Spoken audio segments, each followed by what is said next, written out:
Fire! Fire! That's me yelling from a window. Yeah.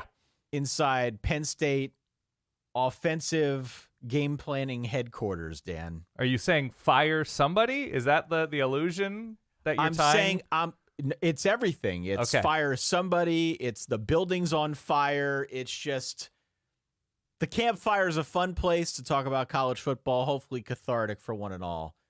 I'm content to just throw the whole offensive infrastructure in the fire at this point on the Penn State side. Where do we begin? Michigan won the game. Yes. 24-15. 24-15. I thought in hindsight it actually worked out quite well that Jim Harbaugh was suspended for 3 games at the start of the season because he got some other guys. Sharon Moore got a little bit of reps earlier in the year against lesser opponents to prove that he could run the show. And so another instance of Michigan perhaps knowing the future before it happened. It's interesting how this keeps happening. Yeah, that's what Michigan predicted. That's what they knew. Yeah. To the Michigan Wolverines. But look, I mean, by now we both bravely picked Michigan as our winners in this game. I was on record start of the year picking them as a national champion. There's a conversation that I think we can have now about where they rank relative to others in that national championship conversation, given what we saw in week 11. Hope you didn't bet J.J. McCarthy for the Heisman. Just throw that out there now. 60 yards ain't getting him to New York anytime soon. But all in all, it was a solid road win in a hostile environment against a very, very good defense amid, we have to say, unprecedented circumstances. There was a great deal of confusion in the run-up to this game as to whether or not Jim Harbaugh was going to be on the sidelines or not. Right. The news came down from the Big Ten on Friday that they were going to suspend him for the final 3 regular season games, notably games. He can coach during the week. He can't be there on the sidelines. Michigan did what it could to try and get an emergency temporary restraining order to undo that for some portion of time. Right. I'm not a lawyer. I don't know, but they were trying to get him back to coach. Maybe he will at some point before the season is through. That didn't come to fruition. Sharon Moore was on the sidelines, gave the post-game press conference of a lifetime, and got the dub for Michigan in a really convincing way. So good on them. That was a convincing win. Okay, so a few things, in my opinion. I think you undersold the magnitude of Michigan's win, saying it was a solid win in a very difficult road environment.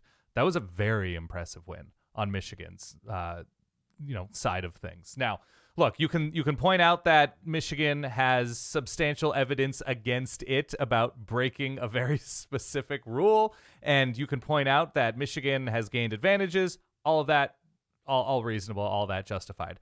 But for Michigan, with the magnifying glass, and I'm not saying they overcame adversity. Oh my God, look at the Wolverine. No, what I'm saying is, against this defense, for Michigan to come into the game scrambling, having to deal with everything, and to play against this specific defense in that specific environment, to have the game plan that they did, which was very run-happy. I think it was 8 throws from J.J. McCarthy total on the day, none in the second half, as they tried to just ice this game over the course slowly over time, get the ball to Donovan Edwards, get the ball to Blake Corum.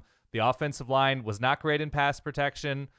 You can say whatever you want about J.J. McCarthy and the Heisman, and that's all reasonable. It does indicate some lack of trust potentially to, throw downfield against a good defense, and maybe he's not fully prepared to what Michigan may or may not face later on if they take on a team like Georgia or Florida State or Oregon or Texas or Alabama or any of those types of teams. Ohio State's certainly coming up here soon.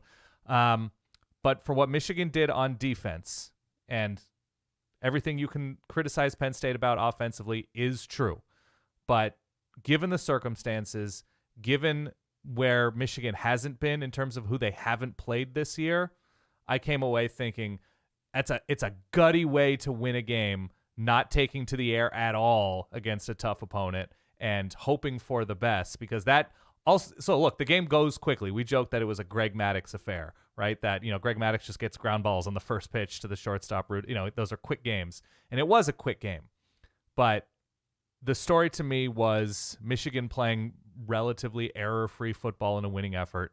And then on the flip side, Penn State having no concept of what it wants to do, how to do it on offense, whether Drew Allar is the guy to do it, whether there's any trust in Drew Allar to do it, whether there's talent at receiver, whether there's a plan in short yardage situations, both at midfield and in the red zone, why you're calling a timeout on 4th down and then coming out in a punt. I know Joel Klatt was very complimentary of that choice, which seemed insane to me because the clock was going very quickly to just give back the ball at midfield. You're like, we're going to change a 4th and short for a 1st down at midfield. Didn't work out. You have the opportunities, you have to pounce on them. And to me, the story was Penn State being, again, fully unprepared for the moment on offense, whereas Michigan, even if there weren't fireworks for Michigan, they're 1-0 on the Saturday. They're 1-0 on the Saturday. Yeah. I mean, look, I'm not trying to undersell what Michigan did. Yes, you are, Ty. No, I mean, I think Admit it. I think we're both of similar mind that Michigan's a really good team. And this whole circumstance really sucks for the players. I mean, I'm sure they use it as a rallying cry of some sort. It's the ultimate bulletin board material, especially going into a game against Ohio State. So kudos to them. They lived up to the moment. They did what they needed to do and went on the road and beat still, I think, a pretty good Penn State team. But the problem is the offense. Yeah. The problem is the offense. I think it was Annie Agar out on Twitter who had the tweet of the day. For me, quote, they were out coached by a team without its coach. Feels about right. Feels about right from the Penn State side. Their defense was fine. You hold Michigan to 24 points. That's a lot better than what happened last year. So good on them. The offense is genuinely broken. It's broken. To look this bad with this much talent, it is disappointing to the point of unacceptable. It really is. And I get that going a steady 9-3, a steady 10-2 is very much a first world college football problem. And it probably gets you into the playoff in 2024, all things considered. But Penn State is recruiting. Penn State is investing like it wants to be a national championship contender.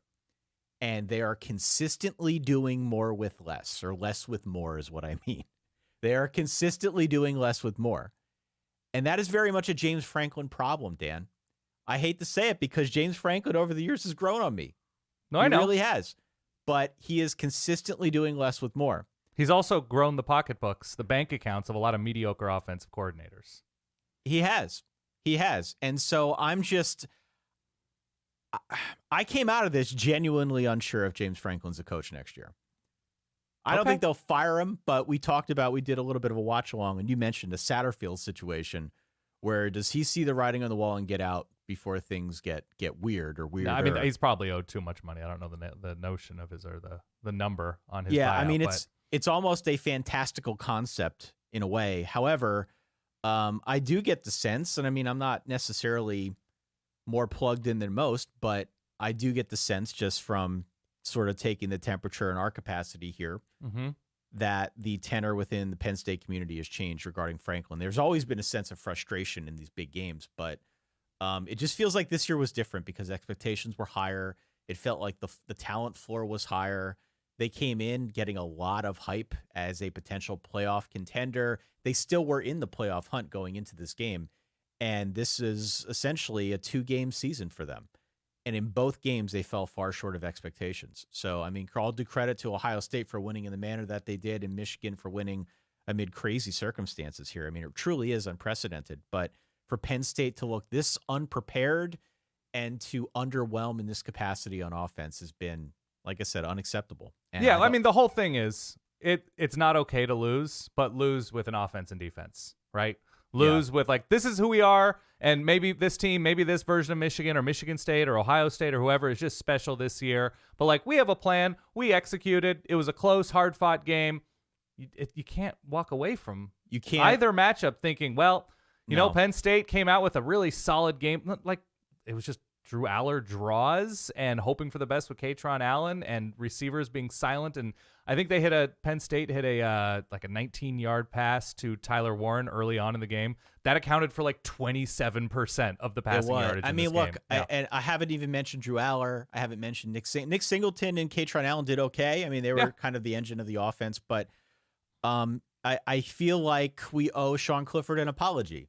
Yeah, a little bit. I really do. I feel like we owe Sean Clifford an apology now. And just a retroactive Biletnikoff for Jahan Dotson and KJ Hamler. Yeah.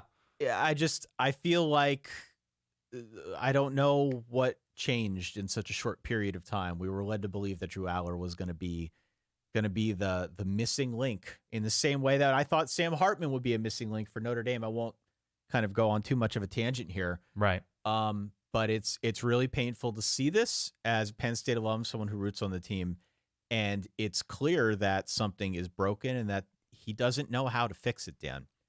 He doesn't. Okay.